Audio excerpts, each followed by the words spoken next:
નમસ્કાર દર્શક મિત્રો, આપ જોઈ રહ્યા છો વાયએનએન ન્યૂઝ। હવે જોઈએ અગત્યના સમાચાર। વડોદરા શહેરમાં નવીન કલેક્ટર કચેરી ખાતે ઉત્તર પ્રદેશ સમાજવાદીના પાર્ટીના સાંસદ રામજીલાલ સુમન દ્વારા ક્ષત્રિય સમાજના થુરવીર રાણા સાંગા પર લોકસભામાં જે ટિપ્પણી કરવામાં આવી હતી, જેને લઈને તમામ કરણી સેના અને ક્ષત્રિય સમાજના આગેવાનો ભેગા મળીને આવેદનપત્ર આપી રજૂઆત કરવામાં આવી।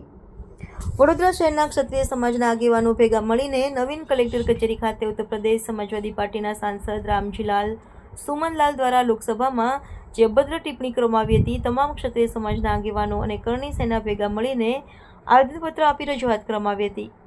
અને અગાઉ પણ ક્ષત્રિય સમાજની બહેનો પુરુષોત્તમ રૂપાલાએ અભદ્ર ટિપ્પણી કરવામાં આવી હતી, જેના પગલે આજે કરણી સેના રણવીરસિંહ પરમાર તથા સાગરસિંહ ઠાકુર તથા મહેન્દ્રસિંહ રાઠોડ અને લખન દરબારની આગેવાનીમાં આવેદનપત્ર આપી રજૂઆત કરવામાં આવી હતી। અને ચલો આગ્રા નારા સાથે આવેદનપત્ર આપી રજૂઆત કરવામાં આવી અને સાથે જ ઉત્તર પ્રદેશના સમાજવાદી પાર્ટીના સાંસદ રામજીલાલ સુમનના પોસ્ટર પર ચંપલ મારી વિરોધ પ્રદર્શન કરવામાં આવ્યું।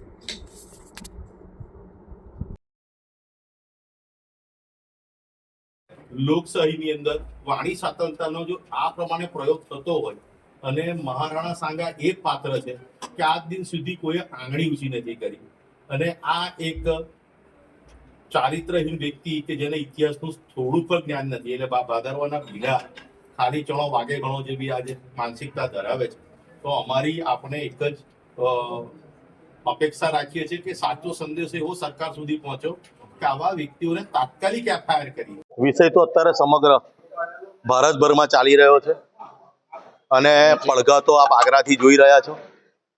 ભૂતકાળની અંદર જ્યારે 1 વર્ષ એ વિષયને કમ્પ્લીટ થવા આવશે કે એક ચારિત્રહીન વ્યક્તિ, કેરેક્ટરલેસ વ્યક્તિ, ભાદરવાના ભીંડા ટાઈપ જે રૂપાલાજી ભસ્યા હતા, તે વખતે જ્યારે અમારી નમ્રતા પ્રમાણે જે અમે એક આંદોલન કર્યું હતું અને અરજ કરી હતી, એ આજે જે અરજ અમારી ઠુકરાઈ દેવામાં આવી, એનો સીધો મેસેજ અમારી નમ્રતા આજે અમારી કમજોરી બની ગઈ।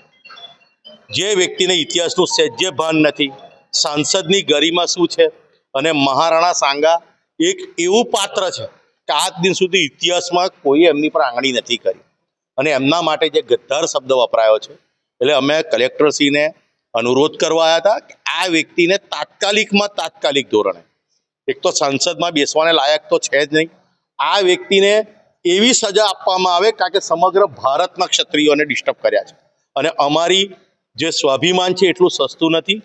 જો ગણતરીના દિવસમાં એને જેલની પાછળ ધકેલવામાં નહીં આવે તો ક્ષત્રિય પોતે શાસ્ત્ર ભૂલીને શસ્ત્ર ઉઠાવી શકે એ કેપેસિટી વાળો સમાજ છે, એટલે તાત્કાલિક ધોરણે આની પર એક્શન લેવાય, ને તો 12 તારીખે એટલે કે 12 એપ્રિલે આના પડઘા ખૂબ જ ભયંકર પડવાના છે અને એની સૌ સરકાર નોંધ લે એ માટે આવ્યા। અગાઉ પણ ક્ષત્રિય સમાજ વિશે રૂપાલા સાહેબે કઈ ટિપ્પણી કરી હતી ને હવે સાંસદ એ ટિપ્પણી કરી, શું કહેશો? એ સમયે જે નાની ભૂલ હતી ને એ અત્યારે કેન્સર બની ગઈ, જેની હેસિયત નથી ને આ બોલ્યો નથી, આ ભસ્યો છે।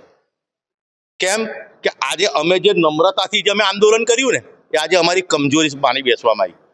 કયા મુદ્દાને લઈને આજે આવેદનપત્ર? આ મુદ્દો સમગ્ર ગુજરાતમાં અત્યારે મોખરે છે કે હંમેશા એવું થાય છે કે ઇતિહાસને કલંકિત કરવા માટે અમુક લુખા નીકળી પડે છે ને એવા લુખા સંસદમાં બેસી ગયા છે।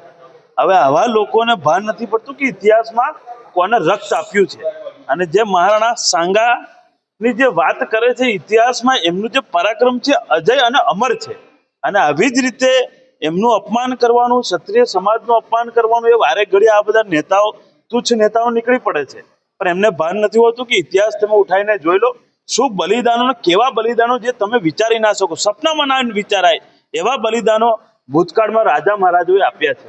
ત્યારે ભૂતકાળમાં પણ આપણે જોયું છે કે પુરુષોત્તમ રૂપાલા દ્વારા ક્ષત્રિય સમાજની બહેન દીકરીનું અપમાન થાય એવી ટિપ્પણી કરવામાં આવી, ત્યાર પછી પણ આંદોલન થયું, અત્યારે પણ આંદોલન થઈ રહ્યું છે। પરંતુ મારે કેવું છે કે રાજનીતિમાં બેઠેલા લોકો રાજનીતિ ના કરે।